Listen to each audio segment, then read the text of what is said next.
Picking up tonight's Good Life RV IMCA Modified feature win. Finally, the monkey off the back and keeping her together, Joel Bushore. Joel, I tell you, what an impressive run tonight.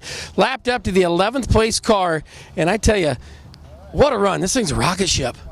It's been good. Like I told Cody earlier, it's unfortunately we've not been able to run all the laps, and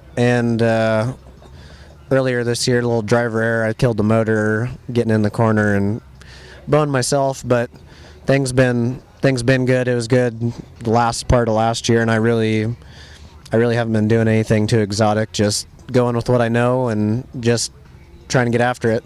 Well, tonight going to the front was what you were knowing. I mean, walk us through some. I mean, there was times you were 4 wide with lap traffic. That was easily the most intense racing through lap traffic I've ever had to deal with. You got guys changing, racing for position, guys that are mid-pack that think they're still racing for spots, and I'm coming up on them, and it's a whole different deal. You run into guys that, miss a setup, and guys that straggle in the back that are a little easier to pick off. But yeah, those guys were racing for spots, and I'm sticking my nose in there, and it got pretty hairy a couple times.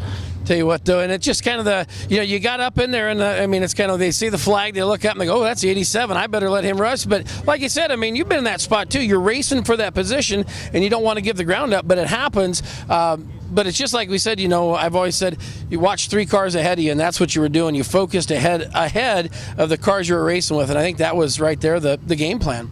For sure. Pretty much everybody, for the most part, run about the same line that what they had been, so I kind of had a little bit of a game plan. Once I got alongside somebody, I was already thinking about what I need to do for the next guy. So exactly. So who do you want to thank for the win tonight? Definitely my dad number one. Got to thank Brandon F. Camp, Michael Erb, Alex Abbott, Bill Pantier. Those are the main guys that financially and time-wise get me out here every week. So, well, Joel, congratulations. Impressive run tonight. Thank you. Picking up tonight's feature win in the Good Life RV Modifieds, Joel Bushore from right here in Boone.